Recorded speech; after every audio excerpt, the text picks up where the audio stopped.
सर्दियों में बिहार में घूरा जलाया जाता है। घूरा यानी अलाव, अलाव यानी सर्दी भगाने का एक तरीका, आग।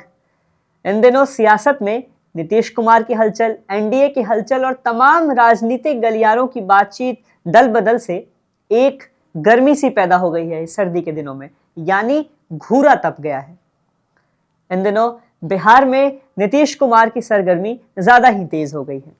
बिहार में आपको बता दें कि अगले साल विधानसभा चुनाव होने हैं, उससे पहले दिल्ली में चुनाव होने हैं, लेकिन बिहार की हलचल जरा पहले ही शुरू हो गई है। नीतीश कुमार जो कि आए दिन सुर्खियों में रहते हैं, वो इन दिनों जरा खामोश हैं, मगर उनके सहयोगी दल यानी भाजपा खूब बातचीत कर रही है, खूब बयान सामने आ रहे हैं। इन दिनों बिहार के उप मुख्यमंत्री विजय सिन्हा का एक बयान खूब वायरल हो रहा है। बीते दिन 25 दिसंबर को अटल बिहारी वाजपेयी की 100वीं जयंती थी। एक हॉल में भाजपा के तमाम कार्यकर्ता मौजूद थे। वहां भाजपा के बड़े दिग्गज नेता भी भाषण देने पहुंचे थे। बारी विजय सिन्हा की आई। उन्होंने कह दिया, बड़े जोशो खरोश में कह दिया, कार्यकर्ताओं के जुनून में, उनके रूह में, उनकी आत्मा, उनके खून में जुनून सा फूंक दिया और कहा कि हमें बिहार में अटल बिहारी वाजपेयी का अधूरा मिशन पूरा करना है, बिहार में भाजपा की सरकार बनानी है। आपको बता दें कि बिहार के राजनीतिक इतिहास में आज तक भाजपा ने अपने दम पे पूर्ण बहुमत की सरकार स्थापित नहीं की है। कभी ना कभी किसी न किसी दल का सहयोग और गठबंधन का आश्रय लेना पड़ा है। लेकिन इन दिनों विजय सिन्हा ने जब ये बात कही तो राजनीति में हलचल सी छा गई। नीतीश कुमार ने कुछ नहीं कहा, उनकी खामोशी रही, लेकिन ये बयान खूब वायरल हो रहा है। क्यों वायरल हो रहा है, इसका गुणागणित, इसकी क्रोनोलॉजी समझते चलिए। सबसे पहली बात कि इन दिनों नीतीश कुमार लगातार चर्चाओं में हैं। वो महिला संवाद यात्रा कर रहे थे, जिसका नाम बदल के बाद में उन्होंने प्रगति यात्रा रख दिया।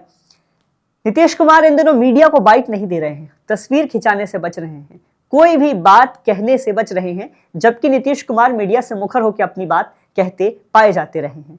बिहार में पटना, गया, मुजफ्फरपुर, हाजीपुर में आप जाएंगे तो एक पोस्टर आपको दिख जाएगा कि बिहार है तो बिहार को नीतीश कुमार के बगैर सोचना नामुमकिन है।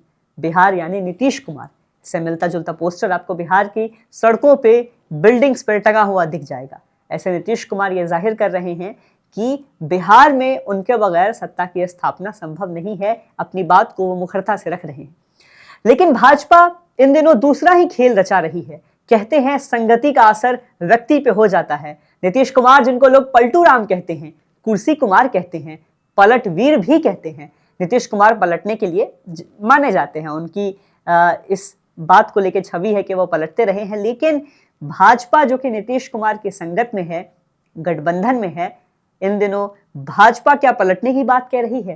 क्या भाजपा कह रही है कि वो अपने दम पे सरकार खड़ी करेंगे बिहार में? और क्या भाजपा और एनडीए दल ये सोच रहे हैं कि आगामी विधानसभा चुनाव में जीत के बाद क्या वो नीतीश कुमार को सीएम की कुर्सी से रिप्लेस करने की सोच रहे हैं? जबकि नीतीश कुमार का दावा तो कुछ और ही है कि बिहार को बगैर नीतीश कुमार के आप नहीं सोच सकते, जो कि बहुत हद तक ठीक भी है। लेकिन नीतीश कुमार पिछले 20 सालों से बिहार की सत्ता पे काबिज हैं।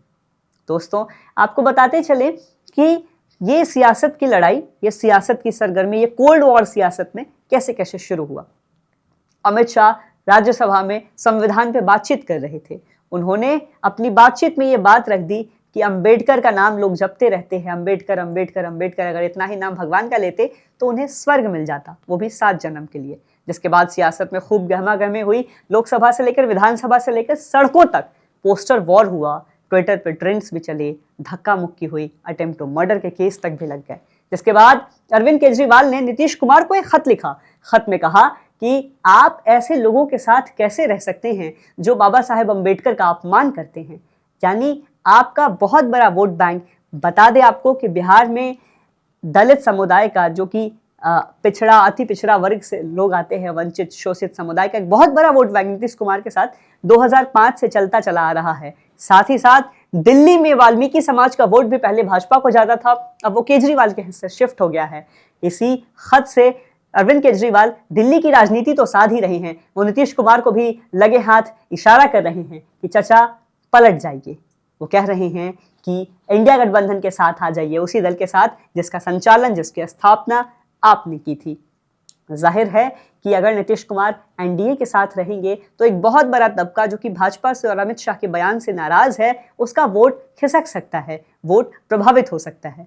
क्या नीतीश कुमार उस पूरे वोट को साधने के लिए केजरीवाल के इस खत पे विचार विमर्श और मंथन करेंगे? ये एक बड़ा सवाल पैदा होता है। इधर अमित शाह ने ये बयान भी दे दिया था कि एक प्रेस वार्ता में उन्होंने कहा कि बिहार में जब हमारी सरकार बनेगी, अगर हम लोग जीतेंगे तो कौन मुख्यमंत्री होगा ये चेहरा अभी हम साफ नहीं कर रहे हैं। जाहिर है कि भाजपा इस रणनीति के साथ खेलती आई है, चाहे वो महाराष्ट्र हो या मध्य प्रदेश। भाजपा बगैर सीएम फेस के चुनाव लड़ने को जानी जाती है, पहचानी जाती है। इधर बिहार में जहां नीतीश कुमार को सीएम फेस का स्थापित चेहरा माना जाता है, भाजपा कह रही है कि बिहार में कौन सीएम होगा ये भाजपा के संसदीय बोर्ड की बैठक में तय होगा। हम अभी ये बात स्पष्ट नहीं कर रहे हैं। क्या लगता है आपको, क्या बिहार में खेला होने वाला है? क्या अमित शाह, भारतीय जनता पार्टी और एनडीए के लोग नीतीश कुमार को रिप्लेस करने की सोच रहे हैं?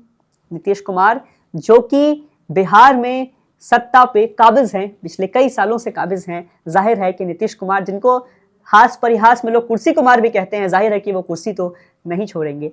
इधर बयानों के बीच जब सरगर्मी तेज हुई तो जदयू और राजद के कार्यकर्ता भी एक दूसरे से मीठा मीठा हास परिहास व्यंग करते हुए दिखे। जदयू ने कहा कि नीतीश कुमार के हाथ में संचालन है, नीतीश कुमार के हाथ में वो कौशल है कि वो केंद्र में भी रेल मंत्रालय संभाल सकते हैं और बिहार में भी सुशासन की व्यवस्था संभाल सकते हैं, वो शराबबंदी कर सकते हैं, वो महिलाओं के सम्मान में काम कर सकते हैं, वो मिड डे मील जैसी योजनाएं, शिक्षा व्यवस्था, स्वास्थ्य, रोजगार, सड़क पे काम कर सकते हैं। इधर आरजेडी से जब पूछा गया कि नीतीश कुमार और एनडीए के बीच ऐसी सरगर्मी चल रही है, क्या लगता है आपको, चर्चा पलटेंगे? और क्या इस बात के कयास लगाए जा रहे हैं कि आगामी विधानसभा चुनाव में दोनों दलों के बीच साठ गांठ देखने को मिलेगी? यहाँ दोनों दल से मेरा तात्पर्य आरजेडी और जेडीयू से है। इस पे राजद प्रवक्ता ने कहा, आरजेडी प्रवक्ता ने कह दिया कि देखिए, अगर वो सांप्रदायिक शक्तियों का साथ छोड़ देंगे, कम्युनल शक्तियों का साथ छोड़ देंगे, यानी वो लोग जो सांप्रदायिकता की राजनीति करते हैं, उनका इशारा भाजपा की तरफ था, तो जदयू और राजद में गठबंधन की प्रबल संभावनाएं हैं। इससे पहले भी लालू यादव और तेजस्वी यादव आंशिक तौर पर नीतीश कुमार का स्वागत करते दिख रहे हैं। विधानसभा में भी ऐसा देखा गया और ऐसे भी देखा जाता है जहां तेजस्वी यादव आंशिक तौर पे कहते हैं कि वो हमारे गार्जियन हैं, वो हमारे बड़े हैं, बुजुर्ग हैं, पूजनीय हैं, अगर वो हमारे साथ आएंगे तो उनका स्वागत होगा, वो हमारे चाचा हैं। खैर, इधर राजनीति की सरगर्मी बहुत तेज है।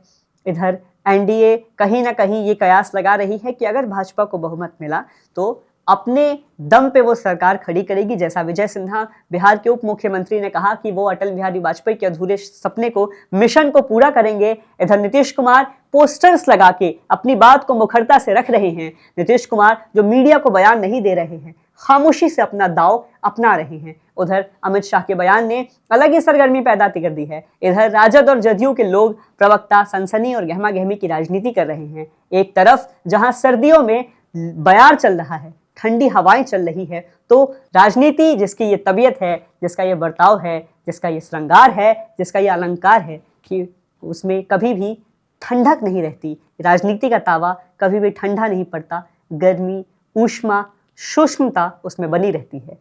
आपको क्या लगता है, बिहार में खेला होने वाला है या एनडीए के गठबंधन में ही सरकार बनेगी? क्या यह नीतीश कुमार का प्रेशर पॉलिटिक्स है, रिवर्स पॉलिटिक्स है, या फिर से बिहार में आपको कोई खेला देखने को मिलेगा? अपनी राय कमेंट में जरूर बताएं। ऐसी और खबरों के लिए सब्सक्राइब करें द हिंदी टॉप, साथ ही हमें एक्स यानी ट्विटर, फेसबुक और इंस्टाग्राम पर भी जरूर फॉलो करें।